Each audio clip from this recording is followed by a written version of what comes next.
The young red-haired guy was plainly nervous about something. Perhaps he felt threatened by the presence of a handsome dude like me. I'd been taught not to judge people by their appearance or their clothes or the length of their hair. Nobody ever said anything about runny noses.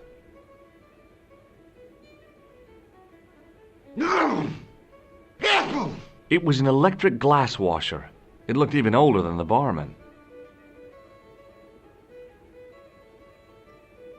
The guy with the fiddle seemed oblivious to everything except his playing. Meanwhile, everyone else in the bar seemed oblivious to him. The guy sat in the corner as if he was a permanent fixture. There was a vacant look on his cow-like face that said quite clearly, "Nobody home." His elbow rested on an obviously soggy piece of towel. It was a beer-stained piece of toweling. It was an electric pump operated by pushing a small lever. The white whiskers on the bartender's flushed face were like garlands on a Christmas tree. The resemblance ended there. The top of his head was too slick and shiny to act as a perch for a Christmas angel. Top of the morning to you.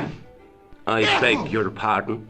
Well, that's what you Irish say, isn't it? Do you want something? Or are you just flaunting your xenophobia? Well, I was trying to be sociable. Is it a room you're after? No, thank you. I don't plan to stay too long. Who does? Most folk take one look at Lochmarden and jump back on the bus. Have you served any, clowns recently? No. You're the first today. Seriously, I'm looking for a man dressed in a clown costume. Would he be having a little white dog with a black patch over the eye? I shouldn't think so. What can you tell me about the castle? You're the second person to ask me that today. I don't know anything about the castle. It's only an old ruin anyway. Who else was asking about the castle? He said he was a reporter. He was asking about the little people. I could have told him a tale or two about the little people. He might have paid me to hear what he wanted me to say. Anyway, I chucked him out on his arse. Good for you, Mick. That's the way to deal with journalists. I'll try a glass of beer, please. Is this your first pint of real ale? Well, I guess so. What's real ale, anyhow? Beer that's brewed from natural ingredients to traditional methods. It shouldn't be kept under pressure or refrigerated. And finally, it should have a good body and distinctive character. In other words, it's flat and worn with bits in, and it makes you fall over.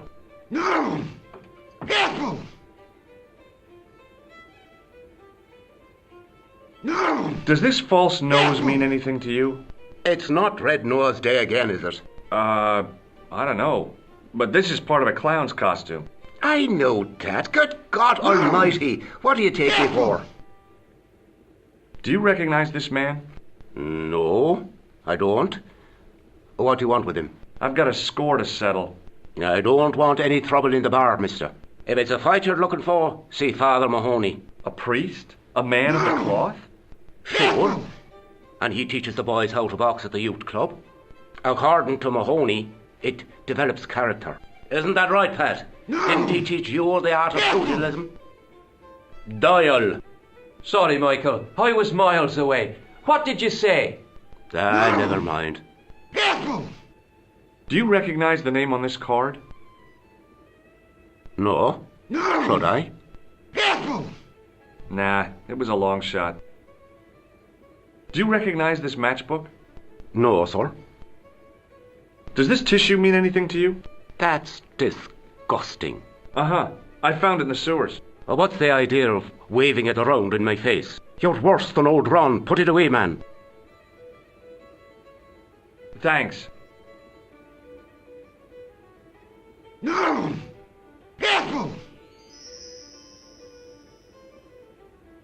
The glass contained a dark liquid like molasses, with a creamy white froth on the top. It was a beard. The man's arm lay across the towel, preventing me from moving it. Hi, my name's Stobart, George Stobart. Hello there, mister. What can I do for you? Can you tell me anything about the castle on the hill? Oh, I don't know much about anything. You should ask Mr. O'Brien here. He does build up writing. Would you be one of them history fellas yourself? That's right, Professor Stobart, Miskatonic University. You're an archaeologist, and you're asking us about the castle. Excuse me, Mr. O'Brien. The gentleman was talking to me. How come you didn't leave with the others? I didn't know they'd gone. Oh, yes. Packed their spades and shovels and away they went. Seems I missed all the excitement. What excitement? Do you know anything about Pegram's excavation? Only that he didn't have the right tools for the job. What he needed was shovels and a JCB. Pegram was digging for historical remains, not coal. Is that a fact? What the hell for? It's the science of archaeology part. Understanding how people used to live by what they've left behind. One day archaeologists might be digging up our remains. Imagine that, Mr. O'Brien. I wonder what they'll find. Well, it won't be arrowheads and beakers. Fast food cartons and flavoured condoms, more likely.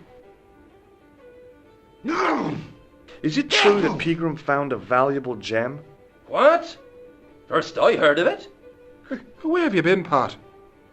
That gem's the talk of every town from Lochmarn to Ballydoon. Nobody told me. The lucky sod. So that's why he scampered. Did anyone from the village work at Pegram's dig? I tried it myself, but that high and mighty history man called me incontinent. What a nerve. Hadn't I dug more holes than the rest of them put together? What does this false nose mean to you? No, you're a clown. No, not me. You're a good one, aren't you? Did you hear that, Michael? I hate clowns. Listen to this fella. I hate clowns, says he. Isn't he just the funniest man you ever did see, Michael? He's not a clown, Doyle. He's not even remotely funny. Thanks. Do you recognize the man in this photograph? It's a handsome mug on that fella, to be sure. Is he a film star? Don't be fooled. This is the face of a psychopathic killer.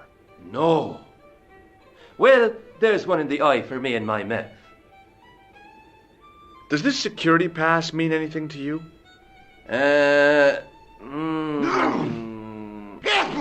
Well, no. Do you recognize this matchbook? No. May I shake your hand? No, you can't. Well, how come? Because I'll spill me beer if you do. Bye for now.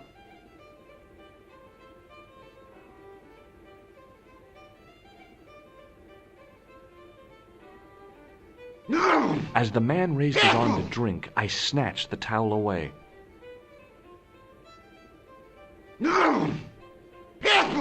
It was a rectangle of toweling printed with the words, Nagopaline Stout builds body. Hello there. My name's George Stobart. Pleased to meet you, I'm Sean. I'm O'Brien. Can I help you? What can you tell me about the castle, Mr. O'Brien? It's a fine site now, isn't it? Dates back to the 10th century, you know. Most of the existing building was added much later, of course. Are the ruins open to the public? Oh no, it's much too dangerous. Anyway, there's nothing of interest remaining. Can you tell me about the tripod which was found at the castle? Now there's a bone of contention and controversy. It was dug up by an Englishman of the archaeological persuasion. Who was this Englishman? Professor Pegram, the same man who dug up the gem. Do you know where I can find Pegram? You're too late to meet that fella. Is he dead? Not that, but he's gone from the village. A sore point with our esteemed host, I might add. Why has Pegram's departure upset the landlord? He's lost a paying guest, that's why. More than that, there's the question of an unsettled bill. Poor Michael's seen red over the business, and I don't blame him. Can you tell me more about the landlord? Mick Leary? He's what you call a would-be sophisticate. The trouble is, his idea of sophistication extends as far as putting paper in the lavatory. I never worked out why he did that. It's much too dark in there to read. That's true. Have you ever run your hand over the back of the door? The graffiti is written in Braille. Do you know where Pegram has gone? I'm sorry, but I don't. He upped anchor in the dark and shipped out before the dawn. Why did he do that? Who knows? A guilty conscience or a secret assignation. Whatever the reason, he'll not be missed in Lochmar. Maybe now the fuss about the gem has died down, we can get back to normal. What can you tell me about the gem which Pegram found? Now there's a gem which should never have been taken. A man would have to be full of greed to covet that stone. What's your interest in the jewel? You're not a reporter, are you? Oh, no. Thank the Lord for that. Have you heard of the Phantom? More than that. I've seen it. And let me tell you, it's a dreadful spectacle. So it's not just a local legend. There really is a Phantom of Lochmarn. Oh, no. I was talking about the Phantom of the Opera. Does this towel mean anything to you? Sure, it's one of Leary's towels. Are you planning on stealing it? Just borrowing it, if you must know. Does this red nose suggest anything to you? It's a clown's nose, isn't it? I haven't been to a circus since I was 10 years old. O'Donnelly and I walked all the way to Ballymore, 15 miles in our bare feet. Do you recognize the man in this photograph? Nope, I've never seen him before. Does this matchbook mean anything to you? The design is Middle Eastern, I'd say. What can you tell me about this ID pass? Gruber Electronics. I've never heard of it. Does this matchbook mean... It is... What do you make of this tissue? I guess that muck on it is grease paint. There's no fooling you, Mr. O'Brien. Goodbye for now. He wasn't listening.